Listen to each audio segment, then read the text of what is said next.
নমস্কার, the story teller চ্যানেলে আপনাকে স্বাগত। আজকের গল্প মরণ চুম্বন, লেখক রবীন্দ্রনাথ মৈত্র। গ্রামের লোকে তাহাকে দুচোখে দেখিতে পারিত না। নবাবের ফৌজে সে কাজ করিত বলিয়া সকলে তাহাকে নবাবের নফর আখ্যা দিয়াছিল। বৃদ্ধেরা তাহাকে ছুঁইলে স্নান করিত। বিধবারা প্রাতঃকালে তাহার মুখ দেখিলে হাড়ি ফেলিয়া দিতেন। এত লাঞ্ছনা, এত বিদ্রূপ সকলই সে হাসি মুখে সহ্য করিয়াছে। সে কাহারও বাড়িতে যাইত না, প্রয়োজনও ছিল না। কিন্তু আজ সে বড় প্রয়োজনেই লক্ষ্মীদাসের বাড়িতে আসিয়াছে। লক্ষ্মীদাসকে প্রণাম করিবা মাত্রই তিনি পা সরাইয়া লইলেন। ভ্রু কুঞ্চিত করিয়া জিজ্ঞাসা করিলেন, কি দরকার তোমার? দুলাল নম্র কণ্ঠে উত্তর করিল, কিছু টাকা চাই। টাকা? ওসব আমার এখানে হবে না। দুলালের চক্ষু অশ্রুতে ভরিয়া গেল। আজ বড় প্রয়োজন তার। সংসারে তার একমাত্র আত্মীয় মা। বাল্য অবধি সে মা ছাড়া আর কাউকে চিনে না। কাহারও সহিত তাহার পরিচয় নাই। পিতা বহুকাল মৃত। মায়ের স্নেহে, মায়ের আদরেই সে বাড়িয়া উঠিয়াছে। মায়ের ভিক্ষালব্ধ অন্নে তাহার জীবন বাঁচিয়াছে। সেই মা আজ অনাহারে মৃতপ্রায়। অর্থ নাই, বৈদ্যের দর্শনী দিবার সামর্থ্য কোথায়? দুলাল বাষ্পরুদ্ধ কণ্ঠে কহিল, কিছু ভিক্ষা দিন, মায়ের অসুখ, আজ 3 দিন খায়নি। লক্ষ্মীদাস ধনী, মানুষের কথায় তাহার বিশ্বাস ছিল না। তিনি পুরুষ কণ্ঠে উত্তর করিলেন, তোমার মা 3 দিন খায়নি তা আমার কি? যাও আমার বাড়ি থেকে। নবাবের গোলাম। নবাবের গোলাম, তা ঠিক, কিন্তু কেন সে নবাবের দাসত্ব করিয়াছে? উদরের জন্য নয় কি? যখন সে গ্রামের প্রতি গৃহদ্বারে অন্নমুষ্ঠির জন্য ক্ষুদিত কুক্কুরের মতো লালায়িত হইয়া ঘুরিয়াছে, তখন কেহ তো তাহাকে এক মুষ্টি অন্ন দেয়নি। তাহার স্নেহময়ী জননীর চরিত্রে মিথ্যা কুৎসা রটনা করিয়া গ্রামবাসী তাহাকে উপহাস করিয়া তাড়াইয়া দিয়াছে। যেন সে কত হীন। এক মুহূর্তে সকল কথা হতভাগ্য দুলালের মনে জাগিয়া উঠিল, কিন্তু তাহার কণ্ঠ রুদ্ধ হইয়াছে। সে উত্তর দিল না। লক্ষ্মীদাসের পার্শ্বে উপবিষ্ট বৃদ্ধ গণেশ দাস যখন বলিলেন, মাকে ফৌজদারের কাছে বাধা রাখলেই টাকার জোগাড় হতে পারে, দুলাল তখন গ্রাম্য পথে অদৃশ্য হইয়া গিয়াছে। তৈলাভাবে গৃহদ্বীপ নির্বাপিত প্রায়। ঈষদ উন্মুক্ত বাতায়ন পথে চন্দ্ররশ্মি আসিয়া শয্যায় পড়িয়াছে। সেই ম্লান আলোকে শীর্ণ বৃদ্ধার মূর্তি অতি ভীষণ দেখা যাইতেছিল। শুভ্র কেশরাশি ছিন্ন উপাধানের চারিদিকে ছড়াইয়া পড়িয়াছে। নিঃশ্বাসে বক্ষ কাঁপিতেছে, যেন পঞ্জর লোল চর্মের ভিতর দিয়া আপনার মূর্তি প্রকাশ করিতে প্রয়াস পাইতেছে। বৃদ্ধা নিদ্রায় অচেতন। দুলাল নিঃশব্দে গৃহে প্রবেশ করিয়া মায়ের দিকে চাহিল। এই তার মায়ের অবস্থা। অশ্রুতে তাহার চক্ষু ভরিয়া গেল। পুত্র বাঁচিয়া থাকিতে জননী অনাহারে মৃত্যুর কবলে যাইতে বসিয়াছেন। দুলাল আর উঠিতে পারিল না। পালঙ্কে মায়ের পদতলে বসিয়া পড়িল। বৃদ্ধা চমকিয়া উঠিলেন। জিজ্ঞাসা করিলেন, কে বাবা? দুলাল, টাকা পেলি? দুলাল কি উত্তর দিবে? কেমন করিয়া সে জানাইবে সে প্রত্যাখ্যাত হইয়া রিক্ত হস্তে ফিরিয়াছে? তবু বলিতে হইবে। দুলাল কম্পিত স্বরে কহিল, না মা, পাইনি। জননীর অপাঙ্গ বহিয়া অশ্রু ঝরিল। মায়ের অশ্রু। দুলালের আর সহ্য হইল না। চিৎকার করিয়া বলিয়া উঠিল, মা, আমি নবাবের গোলামি করি বলে কেউ আমাকে টাকা দিলে না। দেখি চুরি করলে টাকা মিলে কিনা। দুলাল উঠিয়া দাঁড়াইল। সহসা ও কি? সোপানে কার পদশব্দ? তাহার বাড়িতে আজ কে আসে? দ্বার খুলিয়া গেল। কে ও? সাবিত্রী দেবী? লক্ষ্মীদাসের পুত্রবধূ তাহার গৃহে কেন? দুলাল জিজ্ঞাসু নেত্রে তাহার পানে চাহিল। সাবিত্রী দেবী কহিলেন, দুলাল, চুরি করবে কেন? আমি তোমাকে টাকা ধার দেব। দুলাল নির্বাক। লক্ষ্মীদাসের পুত্রবধূ তাহাকে টাকা ধার দিবে? এই যে স্বপ্নের অগোচর। সাবিত্রী দেবী অঞ্চল প্রান্ত হইতে টাকা বাহির করিলেন। দুলাল হাত পাতিল। সাবিত্রী দেবী টাকা দিয়া বৃদ্ধার পার্শ্বে বসিলেন। বৃদ্ধা তখন নিদ্রিতা। দুলাল টাকা লইয়া বৈদ্যের গৃহে ছুটিল। পথে যাইতে যাইতে ভাবিল, আমার গৃহে এত রাত্রে সাবিত্রী দেবী কেন আসিলেন? চারিদিকে লোলুপ ফৌজদারের অসংখ্য অনুচর ঘুরিতেছে। একবার যদি তাহারা সন্ধান পায়, তাহা হইলে সাবিত্রী দেবীর আর নিস্তার নাই। কোনো ফল হইল না। বৃদ্ধা বাঁচিলেন না। জীবনে তিনি যে অপমান ও উপেক্ষায় জর্জরিত হইয়া গিয়াছেন, মরণেও সে উপেক্ষা তাহার সঙ্গে চলিল।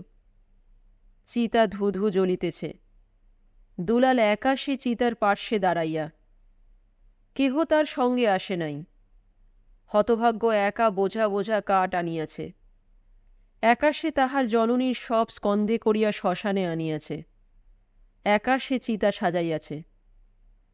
চিতার পার্শ্বে একা দাঁড়াইয়া মাতৃহীন দুলাল, বক্ষে বাহু সংবদ্ধ, চক্ষে অশ্রু। চিতার অগ্নিতে সেই অশ্রু সজল চক্ষু বহ্নিময় বোধ হইতেছিল। চঞ্চল নদী জলে সে চিতার প্রতিবিম্ব পড়িয়াছে। আজ দুলালের সব শেষ। মায়ের জীবনসূত্রের সঙ্গে সঙ্গে তাহার সংসারের সকল বন্ধন টুটিয়াছে। জীবনে সে অনেক দুঃখ, অনেক উপেক্ষা, অনাদর পাইয়াছে, কিন্তু সবই সে তার স্নেহময়ী মায়ের মুখ চাহিয়া ভুলিয়াছিল। তার জীবন পথের ধ্রুবতারা আজ শ্মশানে। আজ এই সন্ধ্যার অন্ধকার ঘনাইয়া আসিতেছে। কেহ তো তাহার জন্য আর অন্ন লইয়া বসিয়া থাকিবে না। হোক না সে সাকান্ন, কিন্তু সে তো কত উপাদেয়, কত মধুর। পাখিরা নীরে ফিরিয়া চলিয়াছে। সে কোথায় যাইবে? তাহার গৃহ কোথায়? মাতৃহীন শূন্য কুটিরে সে কেমন করিয়া ফিরিবে? চিতা নিভিল। বৃদ্ধার অবশেষ ভস্ম হইয়া গেল। দুলাল একবার মা বলিয়া ডাকিল। তারপর একটি দীর্ঘ নিঃশ্বাস ফেলিয়া শেষ অনুষ্ঠানটি সম্পন্ন করিতে গেল। আজ সব বিসর্জন দিতে হইবে। মায়ের দেহ ভস্মটুকু পর্যন্ত নিঃশেষে ধুইয়া দিতে হইবে। দুলাল জল আনিতেছে। শরীর অবসন্ন, তবু বিশ্রাম নাই। জল আনিতেছে। জল আনিতে হইবে যতক্ষণ শেষ বহ্নিকণা না নিভে। ও কে? কে তাহাকে ডাকে? কি চাও তুমি? রুক্ষকণ্ঠে দুলাল প্রশ্ন করিল। তরুণী উত্তর করিল, তুমি বিশ্রাম করো, আমি জল আনছি। আনো, আমি দেখি। বলিয়া অবসন্ন দুলাল তৃণশয্যায় বসিয়া পড়িল। গ্রাম প্রান্তবাসিনী কমলা বৈষ্ণবী, মাতৃহীনা, সংসারে তাহার আপনার বলিতে একমাত্র বৃদ্ধ পিতা। পিতা পুত্রীতে এক কুটিরে বাস করে। কন্যা সারাদিন ভিক্ষা করিয়া আনিয়া অন্ধ পিতাকে আহার করায়। আজ সে সন্ধ্যাকালে ভিক্ষা করিয়া ফিরিতেছিল। শ্মশানের ঘাটে আসিয়া দেখিল দুলাল একা দাঁড়াইয়া মায়ের সৎকার করিতেছে। গ্রামে সে সমস্ত শুনিয়াছে। কেহ বৃদ্ধার সব বহিতে প্রস্তুত হয় নাই। করুণায় তরুণীর হৃদয় কোমল হইয়া উঠিয়াছিল। দুলালকে দেখিয়া তাহার হৃদয় আনন্দে পূর্ণ হইয়া উঠিল। এই তো মানুষ। চিতা নিভাইয়া কমলা দুলালের কাছে আসিল। দুলাল নিদ্রিত। তাহার বেদনা কাতর মুখে চন্দ্রকিরণ লুটিতেছে। কমলা দুলালকে জাগাইতে গিয়া সহসা থামিয়া আবার তাহার মুখপানে চাহিল। তারপর হতভাগ্যকে জাগাইল। দুলাল জিজ্ঞাসা করিল, ঘরে কেমন করে যাব? মা নেই যে। কমলার চক্ষু সজল হইয়া উঠিল। সস্নেহে দুলালের হাত ধরিয়া সে কহিল, আমাদের বাড়ি চলো। দিন বসিয়া থাকে না, দিন যায়। আজ 20 দিন দুলাল মাতৃহারা। যতক্ষণ পিপাসার শান্তি না হয়, পিপাসু ততক্ষণ পানীয়র আশায় ঘুরিয়া মরে। দুলালেরও তাহাই হইল। মাতৃস্নেহ বিচ্যুত স্নেহ পিপাসু দুলাল কমলা স্নেহ ভাণ্ড নিঃশেষে পান করিল। সত্যিই কমলা তাহাকে স্নেহ করে। এই মাতৃহীন যুবককে হৃদয়ের যত্নে কমলা আপনার করিয়া লইয়াছে। দুলাল শূন্য গৃহ ছাড়িয়া কমলার কুটিরে আশ্রয় লইয়াছে। প্রেম মৃত্যুজয়ী। যে মৃত্যুকে জয় করিতে পারে, চিত্তকে জয় করা তাহার পক্ষে দুঃসাধ্য নহে। কমলার অগাধ প্রেম দুলালের চিত্তকে জয় করিয়াছে। কমলা দুলালকে ভালোবাসিল। দুলাল সন্ধ্যাকালে কমলার পিতার নিকট বসিয়া দেশের কথা শুনিত। কত কথা, কত যুদ্ধ বিগ্রহের কাহিনী, বেদনাতুর কৃষক জীবনের ইতিহাস।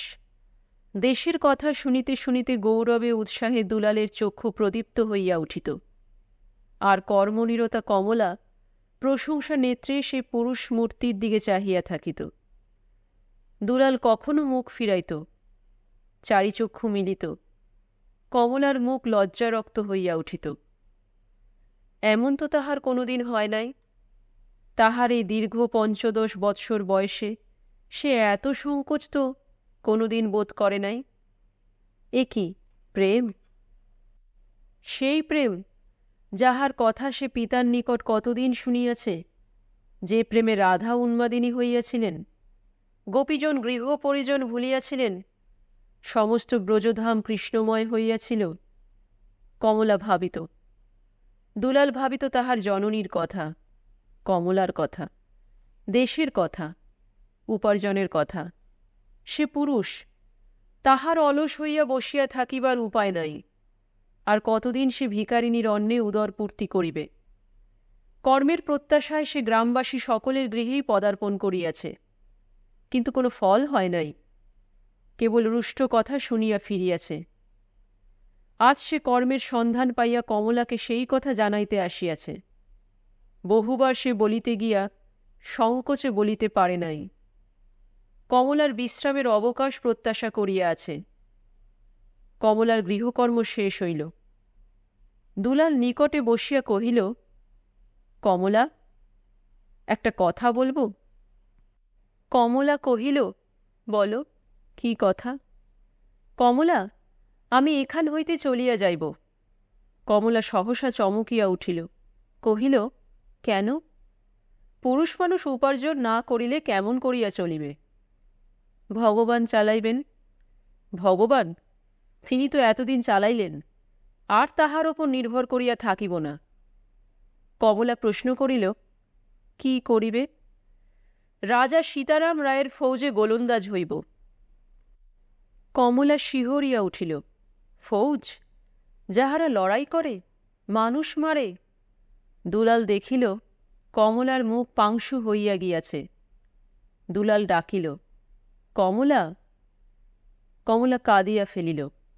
শুধু জিজ্ঞাসা করিল, কেন যাইবে? দুলাল কি উত্তর দিবে? কমলার অশ্রু তাহার অশ্রুকে অবজ্ঞা করিবে। কমলা পুনরায় জিজ্ঞাসা করিল, আমি একলা কেমন করিয়া থাকিব? কমলা, এ কি প্রশ্ন? দুলাল তোমার কে? দুলাল সমস্তই বুঝিল। আজ দুলালের বিদায়ের দিন। কাল প্রাতঃকালে রাজার কাছে হাজিরা দিতে হইবে। আজ সমস্ত দিন কমলা ভিক্ষায় বাহির হয় নাই, কেবলই কাঁদিয়াছে। দুলাল কত সান্ত্বনার কথা, ভবিষ্যতের কত আনন্দের কথা কহিয়াছে, কিছুতেই তাহার অশ্রু থামে নাই। সন্ধ্যা তখন নিবিড় হইয়া আসিয়াছে। ঝিল্লি রব মুখর গৃহ প্রাঙ্গণে দাঁড়াইয়া দুটি প্রাণী, দুজনেই কাঁদিতেছিল। আর বিলম্ব করিবার সময় নাই। দুলাল কাতর দৃষ্টিতে কমলার দিকে চাহিল। কমলা আসিয়া নিতান্ত অসহায়ের মতো দুলালের কণ্ঠ আলিঙ্গন করিয়া ধরিল। দুলালের আনন নত হইল। তারপর দুইটি ওষ্ঠাধর একত্র মিলিল। অশ্রুর অন্তরালে প্রণয়ী যুগলের বিদায় চুম্বন সমাপ্ত হইয়া গেল। দীর্ঘ বৎসর চলিয়া গিয়াছে। পরিবর্তনই কালের প্রকৃতি। এই ১ বৎসর সময়ও যথেষ্ট পরিবর্তন ঘটিয়াছে। সীতারামের উন্মুখ শক্তি নবাবের প্রাণে ত্রাসের সঞ্চার করিয়াছে। তাহার বিপুল সৈন্যদল অব্যর্থ লক্ষ্য গোলন্দাজ বাহিনীর নবাবের ভীতির কারণ হইয়া দাঁড়াইয়াছে। কিন্তু নবাবও নিশ্চেষ্ট বসিয়া নাই। এই 1 বৎসরে তিনি 3 বার সীতারামের বিরুদ্ধে সেনা প্রেরণ করিয়াছেন। কোনোবারই তাহার অভীষ্ট সিদ্ধি হয় নাই। 3 বার পাঠান সেনা লবরাহত কুক্কুরের মতো সীতারামের রাজ্য ত্যাগ করিয়া পলায়ন করিয়াছে। এই 4বার নবাব খাঁ মনসুরের অধীনে বিরাট বাহিনী পাঠাইয়াছেন। শক্তিমান পাঠান বাহিনী এবার সীতারামের বঙ্গভূমি অধিকার করিয়া রাজধানীর দিকে অগ্রসর হইতেছে। সীতারামের গোলন্দাজ বাহিনী তাহাদের বাধা দিতে আদিষ্ট হইয়াছে। দুলাল আজ বিখ্যাত গোলন্দাজ, সেও এই ফৌজের সঙ্গে আসিয়াছে। আজ শিবিরে সে একাকী বসিয়াছিল, তাহার কোনো দিকে ভ্রুক্ষেপ ছিল না। সে আজ সংবাদ পাইয়াছে কমলার পিতার মৃত্যু হইয়াছে। একলা সে আর থাকিতে পারে না, দুলালকে ডাকিয়া পাঠাইয়াছে। কত কথা যেন পত্রে লেখা নাই, কত অব্যক্ত বেদনা ব্যাকুল আহ্বান যেন ছত্রগুলির পশ্চাতে সার বাঁধিয়া দাঁড়াইয়া আছে। দুলাল পত্রের দিকে চাহিয়াছিল। কতবার সেই ক্ষুদ্র লিপিখানি পড়িয়াছে, কতবার সে ইহাকে বক্ষে ধরিয়া চুম্বন করিয়াছে। আবার পড়িতেছিল। সহসা ও কি শব্দ! মেঘগর্জন না তোপ! দুলাল বাহিরে আসিয়া দাঁড়াইল। পাঠানের তোপের শব্দ, পাঠান আসিতেছে। তোপ দাগো! পশ্চাৎ হইতে রাজা সীতারাম গম্ভীর কণ্ঠে আদেশ দিলেন। দুলাল এক লম্ফে তোপের পশ্চাতে আসিয়া দাঁড়াইল। মুহূর্তের অবকাশ, তারপর যুগপৎ একসঙ্গে 100 কামান গর্জিয়া উঠিল, যেন প্রলয়ন্তকালে মহাকালের গর্জন। দুলালের বিশ্রাম নাই। হাত উঠিতেছে নামিতেছে, সঙ্গে সঙ্গে কামান মৃত্যুবন্যী উদ্গীরণ করিতেছে। সীতারাম নির্বাক বিস্ময়ে এই যুবকের পানে চাহিয়াছিলেন। সহসা কহিয়া উঠিলেন, ক্ষান্ত হও, আর প্রয়োজন নাই। তোমার নাম কি যুবক? দুলাল চাঁদ। দুলাল ধীর কণ্ঠে উত্তর করিল। কি সুন্দর লক্ষ্য তোমার! ওই আবার পাঠান আসিতেছে, অগ্রসর হও। সেনাদল ছুটিল। পশ্চাতে সীতারাম রায়, সম্মুখে অসংখ্য পাঠান। এ যুদ্ধ জয় করা চাই সৈন্যগণ। জন্মভূমির স্বাধীনতা বিপন্ন, বীরের মতো যুদ্ধ করো। এই বলিয়া সীতারাম দুলালের দিকে চাহিলেন। দুলালের হাতে কামান গর্জিল। অবিশ্রান্ত কামানের সম্মুখে পাঠান সেনাদল ছিন্ন ভিন্ন হইয়া গেল। চমৎকার! মুহূর্ত অপেক্ষা করো, রাজা আদেশ দিলেন। কামান নিস্তব্ধ হইল। ওই যে ছত্রভঙ্গ পাঠান সেনা ছুটিতেছে, ওই গ্রামে আশ্রয় লইতে চলিয়াছে। গ্রাম সুরক্ষিত, সেখানে আশ্রয় লইলে তাহারা আমাদের পশ্চাৎভাগ আক্রমণ করিয়া বিপর্যস্ত করিয়া তুলিবে। দ্রুত গতিতে পাঠান ছুটিতেছে। সহসা পুনরায় রাজার কণ্ঠস্বর শোনা গেল, ওই কুটির ধ্বংস করো। অবিলম্বে কে ওই কুটির ধ্বংস করিতে পারে? কে আছো গোলন্দাজ? কেউ উত্তর দিল না। দুলাল নীরবে আসিয়া অভিবাদন করিয়া দাঁড়াইল। তাহার চক্ষু রক্তবর্ণ, রণক্লান্তিতে দেহ কাঁপিতেছে, মুখ পাংশু। দুলাল জ্বলন্ত পলিতা হস্তে লইল। একবার মনে হইল একখানি পুষ্পিত দেহলতা, 2টি ব্যাকুল নয়ন, 2খানি পল্লব সম তরুণ কোমল ওষ্ঠাধর, চুম্বনে যাহা একদিন আগ্রহে স্পন্দিত হইয়া উঠিয়াছিল। যুগল বাহুর আকুল আলিঙ্গন। হস্ত হইতে পলিতা পড়িয়া গেল, কিন্তু মুহূর্তের জন্য।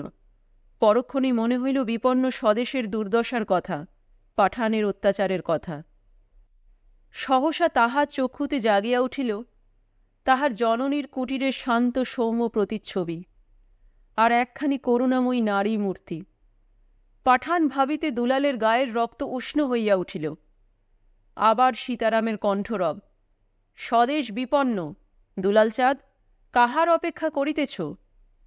ক্ষিপ্র হস্তে দুলাল চাঁদ পলিতা কুড়াইয়া লইল। একবার শুধু চক্ষু মুদ্রিত করিল, আমার মরণ চুম্বন গ্রহণ করো। আর শোনা গেল না। তোপ গর্জিল। মুহূর্তে ক্ষুদ্র কুটির ভস্য হইয়া গেল। কি অব্যর্থ লক্ষ্য! সীতারাম চিৎকার করিয়া বলিয়া উঠিলেন, ধন্য দুলাল চাঁদ! কে শুনিবে সে স্তুতিবাণী? ধূম পরিষ্কার হইয়া গেল।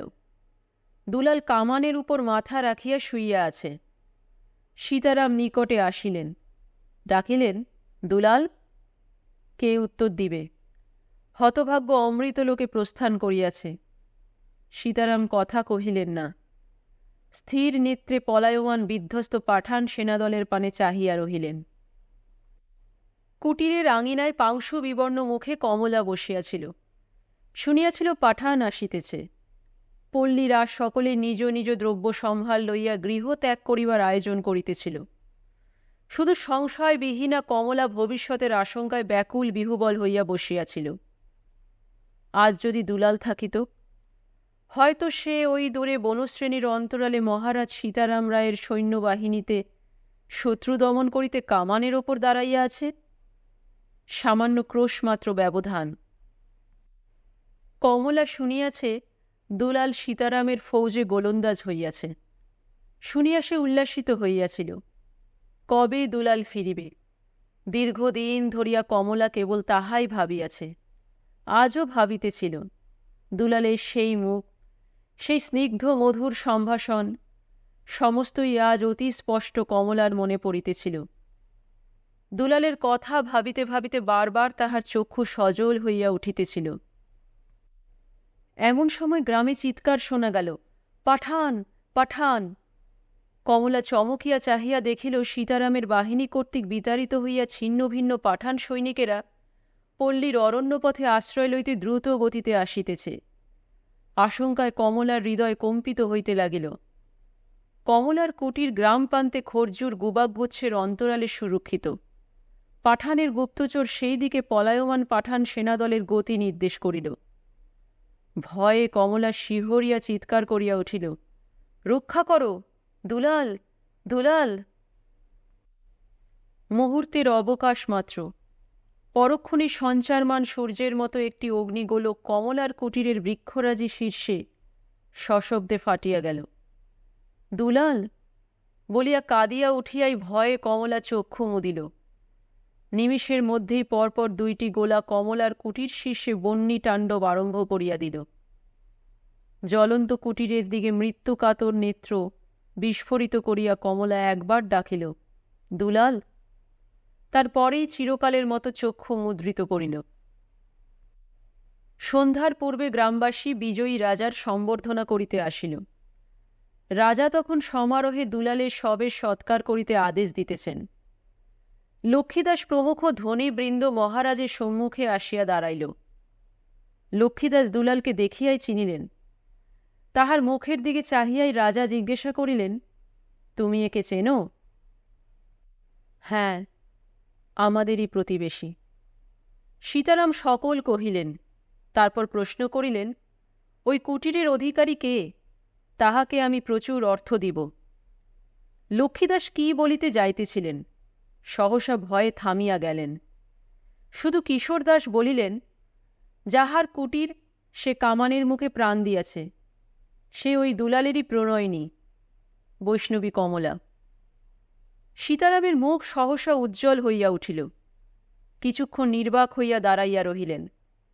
তারপর সেই ছিন্ন বাস পরিহিত মলিন রক্তাপ্লুত শবদেহকে মহারাজ সীতারাম রায় বক্ষে তুলিয়া লইলেন।